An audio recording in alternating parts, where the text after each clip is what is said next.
આદમી પાર્ટીની પૂર્વ મહિલા ઉમેદવારના શંકાસ્પદ મોતે અનેક સવાલો ઉભા કર્યા છે।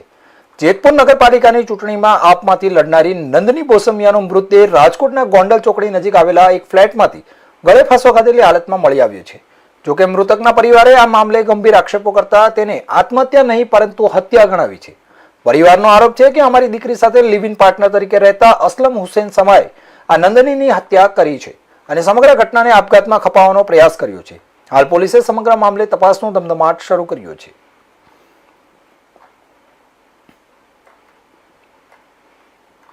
બેન રૂપલ આનંદભાઈ બોસમિયા। બેન શું બનાવ બન્યો છે અને આ બનાવ વિશે તમારો આક્ષેપ શું છે અને કોની સામે આક્ષેપ છે? આક્ષેપ અમારો અસલમ સમા સામે હે, અસલમ હુસેન સમા। એને 2 દિવસથી એ લોકોને મેટર તો ઘણા ટાઈમથી હાલતી હતી, પણ 2 દિવસથી એ લોકોને એવા ઝઘડા થતા હતા। પોતે પરણેલો હતો, એક છોકરાનો બાપ હતો। એ કે હું અહીંયા જઈશ મારી ઘરવાળી પાસે। એની મમ્મી અને એની બેન ઘટી ફોન કરીને એમ કહેતી હતી કે તું અહીંયા આવ। એની ઘરવાળી અહીંયા હતી ને કે તું એની પાસે અહીંયા આવ।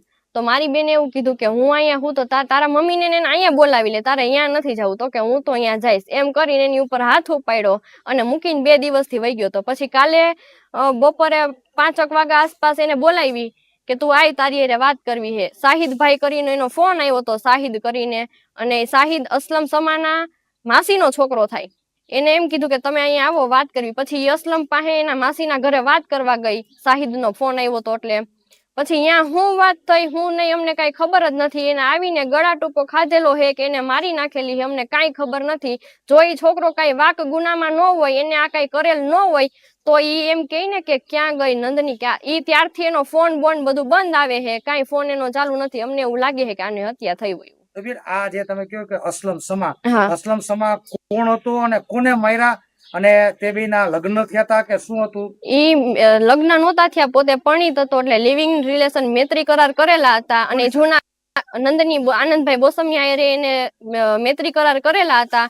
અને એ જુનાગઢનો હતો, બુટલેગર હતો, માથા ભારે હતો, ગાંજાનો વેપારી છે, ઓનલાઈન ઓલો ગેમિંગના પૈસા ખાતામાં આવે ઈ કરે છે, અને હથિયારોના હમણાં જેની ઉપર કેસ થયા છે। એને હું કર્યું છે અમારી બેન એને કઈ ખબર જ નથી।